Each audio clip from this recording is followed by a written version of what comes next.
ஜப்பானில் கேப்சூல் டாய் எடுக்கிறது ரொம்பவே ஃபேமஸ். நிறைய பேர் ப்ரிஃபர் பண்ணி அதை பண்ணுவாங்க. அதுவும் குழந்தைங்களை விட அடல்ட்ஸ் தான் ரொம்ப ப்ரிஃபர் பண்ணி பண்ணுவாங்க. இதெல்லாம் கலெக்ட் பண்ணுறதே ஒரு ஹேபிட்டாக வச்சுருப்பாங்க நிறைய அடல்ட்ஸ் கூட. இந்த ஒரு வீடியோவில் பார்த்தாலே உங்களுக்கு தெரியும், அத்தனை கேப்சூல் டாய் மிஷின்ஸ் இருக்குது. இங்கேன்னு மட்டும் இல்லை, நிறைய டூரிஸ்ட் பிளேசஸ் போனால் கூட அங்கேயுமே உங்களுக்கு அந்த பிளேஸுக்கான தீமில் கேப்சூல் டாய்ஸ் எல்லாம் வச்சுருப்பாங்க. ஜஸ்ட் நம்ம அமௌண்ட் போட்டு ஒரு கேப்சூல் எடுத்துக்கலாம். நம்மக்கிட்ட எக்ஸாக்டான சேஞ்ச் இல்லை அப்படின்னா அங்கே சேஞ்ச் பண்ணுறதுக்கான மிஷினுமே வச்சுருக்காங்க. ஜஸ்ட் நம்ம அமௌண்ட்டை இன்சர்ட் பண்ணிட்டோம் அப்படின்னா அந்த எவ்வளோ வேல்யூவோ அதுக்கான வேல்யூ ஃபுல்லாக காயினாக கொடுத்துரும். அதை யூஸ் பண்ணி நம்ம மிஷினில் இன்சர்ட் பண்ணி எடுத்துக்கலாம். இந்த மாதிரி செக்ஷன் வைஸாக பிரித்து வச்சுருப்பாங்க. கலெக்டபிள்ஸ்லாம் தனியாக, வெரைட்டி ஐட்டம்ஸ்லாம் தனியாக அப்படிங்கிற மாதிரி செக்ஷன் வைஸாகவும் பிரித்து வச்சுருப்பாங்க.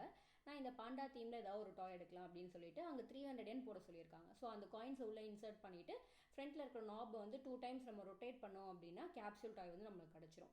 இதில் வந்து பாண்டா தீமில் இருக்கும், பட் எந்த டாய் இருக்குன்றது மட்டும் தான் நம்மளுக்கு ட்விஸ்ட்டு. அதை நம்ம ஓப்பன் பண்ணி பார்த்தா தான் தெரியும். ஸோ இது வந்து அதிக அளவில் அடல்ட்ஸ் தான் இங்கே ப்ரிஃபர் பண்ணி பண்ணுவாங்க.